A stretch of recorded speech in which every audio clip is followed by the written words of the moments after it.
the cemetery again at approximately the same time of the week, Friday afternoon.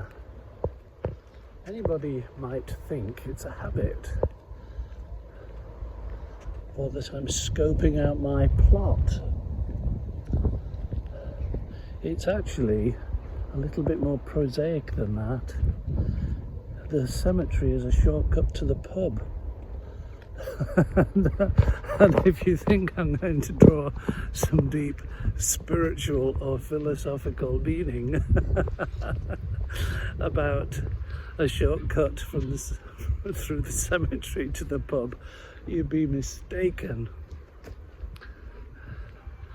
I don't know about you, but life seems to be getting rather more dangerous with exploding situations in various flashpoints of the world, and personal devices exploding and killing and wounding dozens and thousands. And of course, like you, I'm troubled by this new development, this loading of personal interaction devices as killing toys. Well, hardly toys, if you know what I mean.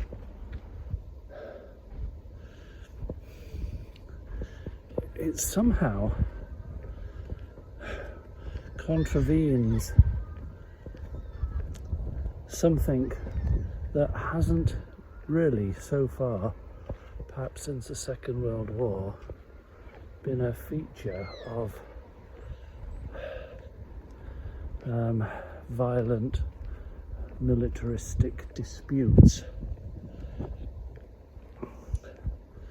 And I'm a little wary and weary of the catch-all justification that they were targeting terrorists.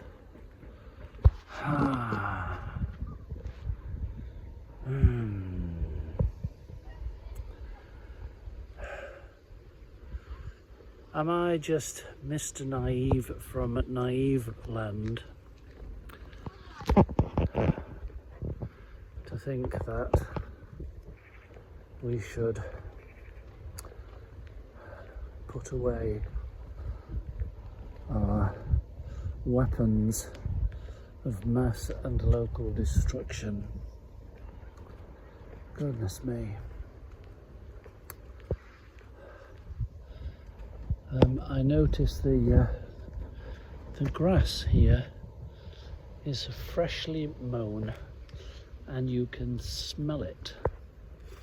That distinctive, pungent smell of freshly cut grass. I read somewhere that it's a chemical that the grass gives off when it's cut short, and it's the equivalent of a cry for help, a bit like well, I imagine if your chickens are being threatened by Mr. Fox, mad clucking is a warning cry, not only to save their own skin but their sisters in our case.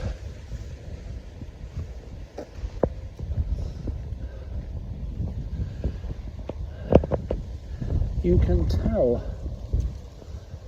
I feel somewhat disturbed by the state of play in the flashpoints that we're all familiar with. I'm also a little disturbed, not dishevelled this time. I'm fully shevelled today, but I had my latest night I have had for certainly this year, very pleasant, absolutely delightful supper at new friends, neighbours, where I am chicken sitting, and a couple who've lived in this country for 40 years, and I really enjoyed our conversation. I hope they enjoyed my company and my conversation. I enjoyed theirs. Towards the end of the evening, and I'd lost track of time, it's way past my 9:30 bedtime, it's nearly midnight, we strayed onto the Brexit divide, and we didn't fall out, but we did take different views. And she asked me, are you still angry? Because of course the Brexit vote was back in 2016 now, 8 years ago. And without hesitation I said calmly, yes, I'm very angry. Oh, she says, well, my other English friends, when they found out I voted for Brexit, they got very angry with me too, and I just don't understand why. It's only a difference of opinion, or a difference of logic or economics or politics. I said, it's not, none of that. I said, none of that featured in my balancing scales at the point of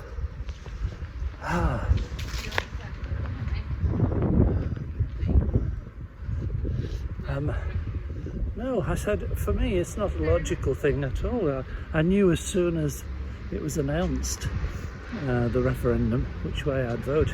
It's one of conviction, or actually I think I said it's an emotional issue, which for me it is. I don't know enough about exchange rate mechanisms and markets and who's cleaning up whose beaches, but it's just very straightforward to me. I said I can sum it up in 2 words: better together. And it seems, well, of course, this is the whole point, that we have our different opinions on whatever basis. I would suggest usually emotional.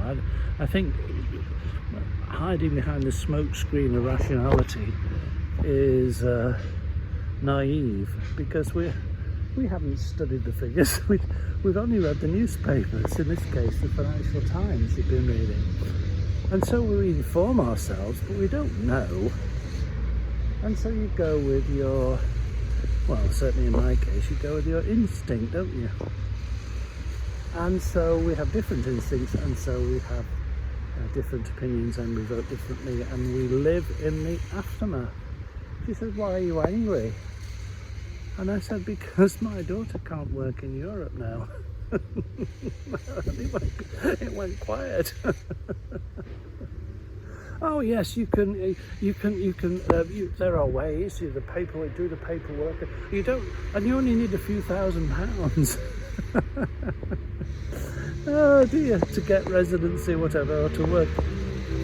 And I just cocked my head like that, or maybe like that, and said, that's the point. You didn't need any such paperwork or money in the bank to go and live and work in Europe before, and now you do.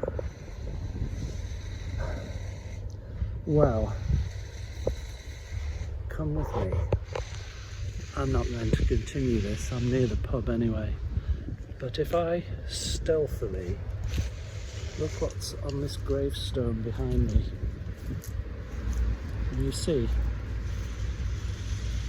I think I might not release this. I don't think this adds anything to the well-being of the world. Let's just have a look at this beautiful, I think it's a red admiral butterfly, sunning itself on a gravestone. That's going to be me in a few years' time.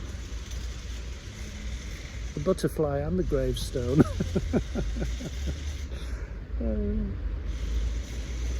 See you later.